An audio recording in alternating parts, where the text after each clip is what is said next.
কোয়েলের মা-বাবার সামনে মিটিলকে জড়িয়ে ধরে বাবিল মিটিলকে ভালোবাসে বললে অবাক হয়ে যায় কোয়েলের বাবা-মা। হ্যাঁ বন্ধুরা, এমনটা হতে চলেছে আজকের পর্বে। বিস্তারিত জানতে ভিডিওটিতে লাইক দিয়ে চ্যানেলটিকে সাবস্ক্রাইব করে পুরো ভিডিওটি তোমরা দেখতে থাকো। গল্পের শুরুতে আমরা দেখতে পারবো জজ সাহেব বলতে লাগলো, আমি আজকে অপরাধীদের যে রায় সেটা ঘোষণা করব। তার আগে আমি যে অগ্নিকন্যা, যে সাহসী কন্যা, তাকে ধন্যবাদ জানাতে চাই। আবারও তার প্রতি শ্রদ্ধা জানাতে চাই। ওর সাহসিকতার জন্য আজকে আমি এমন রায়টা দিতে পারছি, আর তা দেখে হাজারো মেয়েরা সাহস পাবে।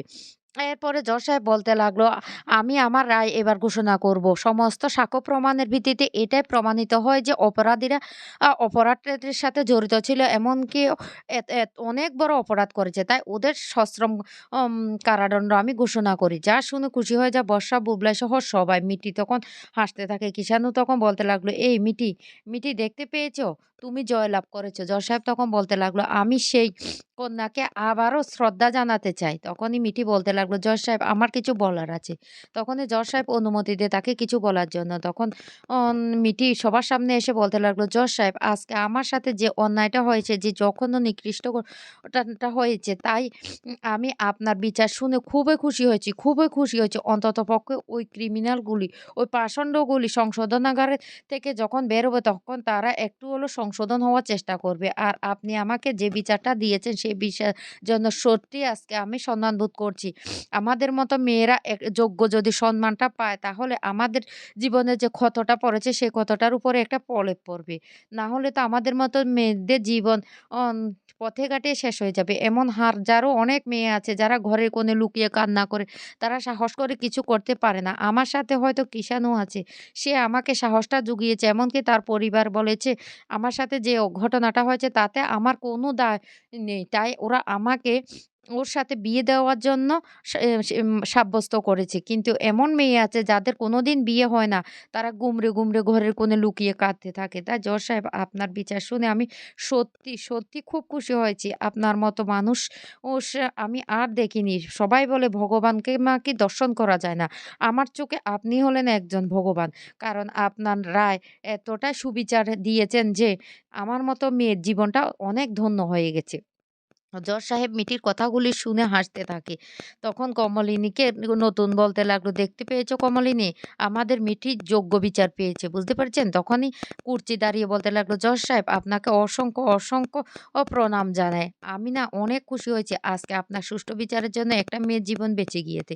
তো তখনই জজ সাহেব বলতে লাগলো, আমি আমি যেটুকু কাজ শুধু সেইটুকু করেছি, কিন্তু সমস্ত কিছু তো করেছে ওই মেয়েটা, তার পরিবার সবাইও এই সবকিছু করেছে। আর আমি শুধু সামান্য যে কাজটা সেই কাজটা করেছি। তখন মিটি কান্না করতে থাকে আর বলতে লাগলো, এরকম বিচার যেন বাংলার ঘরে, ঘরে প্রত্যেকটা মেয়ে পায়, যাদের সাথে সবসময় অন্যায় এরপর অন্যায় হয়ে থাকে। যে পাষণ্ডগুলি তাদের জীবনটাকে একবারও ভাবে না যে তছনছ করে দিতে। আর ওই তছনছের ফলে একটা মেয়ের জীবনে যে কত দুর্বিষহ কষ্ট নেমে আসে সেটা ওরা কোনোদিন বুঝতে পারবে না। কোনোদিন বুঝতে পারবে না। এবার যদি ওরা শাস্তি পাওয়ার পর যদি একটু হলেও অনুশোচনা করতে পারে। তারপরে জজ সাহেব বলতে লাগলো, আদালতের কার্যক্রম আজকের মতো এখানে মুলতবি ঘোষণা করা হলো। এরপরে যখন জজ সাহেব চলে যায় তখন কমলিনী এসে মিঠিকে জড়িয়ে ধরে বলতে লাগলো, মারে তুই সুষ্ঠু বিচার পেয়েছিস। তখন মিঠি খুব কান্না করতে থাকে। তখনই কিষাণু বলতে লাগলো, দেখো না, দেখো নতুন কাকু এখনো মিটি কিভাবে কাঁদছে। মিটি তখন বলতে লাগলো, হ্যাঁ আমি কান্না করছি, অনেক সময় না আনন্দেও কান্না আসে। আমি সুষ্ঠু বিচার পেয়েছি সেই জন্য আমার চোখে জল আসছে। তখন এই কথা শুনে অয়নদীপ বলতে লাগলো, এই মিটি, মিটি তুই আর কাঁদবি না, আমি বলছি তো, তুই চোখের জল মুছে ফেল, তুই সুষ্ঠু বিচার পেয়েছি।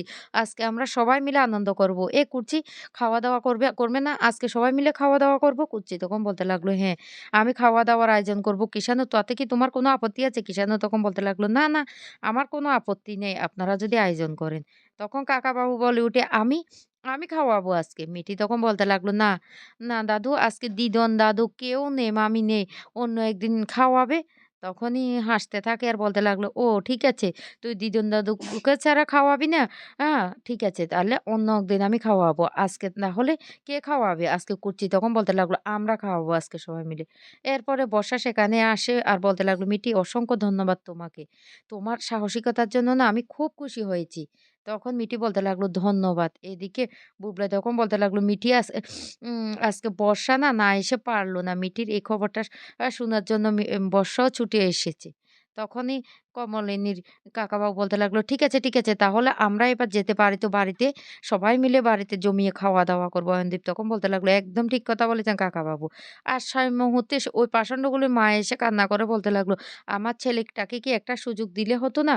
মিঠি তখন বলতে লাগলো, "শুনুন, আপনার ছেলে যে অন্যায় করেছে তার জন্য কি আপনি আপনার ছেলেকে ক্ষমা করতে পেরেছেন? সত্যি মন থেকে বলবেন। পারেননি তো? তাহলে কেন আমাকে এই কথাটা বলছেন?" কিষাণু তখন বলতে লাগলো, "শুনুন, ছোটবেলা থেকে ছেলেকে না আদর দিয়েছেন। সেইজন্য আজকে ছেলেটা এমন পর্যায়ে গিয়েছে। সত্যি যদি মানুষ করতেন তাহলে ছেলেটা এই কাজটা কিছুতে করতে পারত না।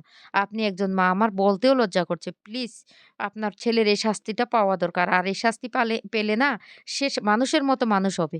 এরপরে সবাই যখন বাড়ি ফিরে আসে তখন কোয়েল তার মা-বাবাকে নিয়ে বিয়ের কথা বলার জন্য বাড়িতে আসে। আর মিটিলও সাথে আসে। মিটিল তখন বলতে লাগলো, "ঠিক আছে, আমি তোমাদেরকে বাড়ি পর্যন্ত পৌঁছে দিচ্ছি। এবার আমি চলে যাচ্ছি।"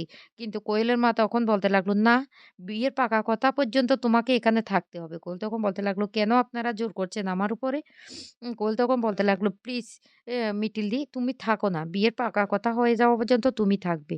তখনই সেখানে কমলিনী চলে আসে। আর কমলিনী আসার সাথে কোয়েলের মা বলতে লাগলো, "আপনাদের বাড়ির ছেলেটা কোথায়? বাবিন? ওকে তো দেখতে পাচ্ছি না।" কমলিনী তখন বলতে লাগলো, "ও নিচে ওর ঘরে আছে।" এইদিকে মিঠি তখন তার দাদাভাইকে ডাকতে যাবে। কোয়েল তখন বলতে লাগলো, "ঠিক আছে, কোনো দরকার নেই। আমি ফোন করছি নিচে আসার জন্য।" অন্যদিকে দেখা যায় বড় ঠাম্মি বলতে লাগলো, "শুনুন, আপনাদেরকে একটা কথা জানিয়ে রাখি। ওই যে মেয়েটা দাঁড়িয়ে আছে, ওই মেয়েটার সাথে কিন্তু বিয়ে হওয়ার কথা ছিল মিটিলের।" তখনই কোয়েলের বাবা হঠাৎ করে বলে ওঠে, "নিশ্চয়ই ওই মেয়েটার সাথে ওর সম্পর্ক ভালো ছিল না। ও ওর মধ্যে কিছু খুঁজে পায়নি। সে তাই সেইজন্য সুখের জন্য অন্য আরেকজনকে খুঁজে নিয়েছে।" তখনই বড় ঠাম্মি বলতে লাগলো, "আমাদের বাড়ির ছেলে বলে বলছি না। এটা আপনাদের জেনে রাখা ভালো। একটা ছেলে যখন ওর মধ্যে কিছু পায়নি বলে অন্য একজনকে খুঁজে নিয়েছে, সে অন্য আরেকজনকেও খুঁজে নিতে পারে। তাই কথাটা মাথায় ঢুকিয়ে নিয়েন।" এদিকে কোয়েল বলতে লাগলো, "আমি তোমাদের বাড়িতে এসেছি বিয়ের কথা বলার জন্য। আর তুমি কি করছো? একবার নিচে এসো।" বাবিল তখন বলতে লাগলো, "আমি তো এ বিয়েতে রাজি না।" কোয়েল তখন বলতে লাগলো, "শোনো, আমি কি তাহলে গাছের সাথে বিয়ে করব? এখন সবাই নিচে এসেছে, তোমাকে তো আসতে হবে অন্ততপক্ষে ওই বাচ্চাটার কথা ভেবে।" তখন বাবিন আর কোনো কথাই বলে না। তারপর বাবিন নিচে চলে আসে। আর নিচে আসে মিটিলের দিকে তাকিয়ে থাকে। এদিকে মিটিলও সেই বাবিনের দিকে তাকিয়ে থাকে। কোয়েল তখন সবটা দেখতে থাকে। অন্যদিকে বাবিন তখন এসে সবার সামনে বলতে লাগলো, "আমি আপনাদেরকে স্পষ্ট করে একটা কথা জানাতে চাই। আমি মিটিলকে ভালোবাসি। আমাদের সম্পর্ক অনেক দিনের। হ্যাঁ? তার মানে আপনারা জিজ্ঞাসাও করতে পারেন আপনার মেয়ের সাথে তাহলে কি করে আমাদের সম্পর্কটা হয়েছে? সম্পর্কটা হয়েছে এটা একটা অ্যাক্সিডেন্টালি ঘটনা ঘটে গেছে। আর তাতে আপনার মেয়ে যে বেশি এক্সাইটেড ছিল সেটা আপনার মেয়েকে জিজ্ঞাসা করুন। আমি বারবার ওকে ফিরিয়ে দিয়েছিলাম। এমনকি বারবার বলেছিলাম আমার মিটিলের সাথে সম্পর্ক আছে। কিন্তু আপনার মেয়ে কোনো কথাই শুনতে চায়নি। একটা দুর্ঘটনার জন্য সারা জীবন এখন আমাকে বোঝা বেড়াতে হবে।" এই বলে বাবিল সবার সামনে মিটিলকে জড়িয়ে ধরে বলতে লাগলো, "I love you মিটিল। আমি তোকে ভালোবাসি। আমি কোনদিন তোকে ভুলতে পারব না। সারা জীবন আমি তোকে মনে রাখবো।" তখনই মিটিলের কোয়েলের মা রেগে যায়। রেগে গিয়ে বলতে লাগলো, "এটা কি? এটা কি শুরু করেছ? তুমি একটা মেয়েকে ফাঁসিয়ে দিয়ে এখন আবার আরেকটা মেয়েকে বিয়ের ভালোবাসি কথাটা বলছো? এটা কি করে হতে পারে?" বাবিল তখন বলতে লাগলো, "আমি তো বলেই দিয়েছি আপনাদের সবার সামনে। আমার কতটুকু দোষ ছিল আর কোয়েলের কতটুকু দোষ ছিল আপনি কোয়েলকে জিজ্ঞাসা করুন। আমি মিটিলকে ভালোবাসি। আর সেই ভালোবাসাটা আমার আজীবন থাকবে। আমি তাই কারো সামনে মিথ্যে কথা বলতে চাই না। যেটা সত্যি সেটাই বলে দিয়েছি।" এ বলে মিটিলকে জড়িয়ে ধরে সবার সামনে।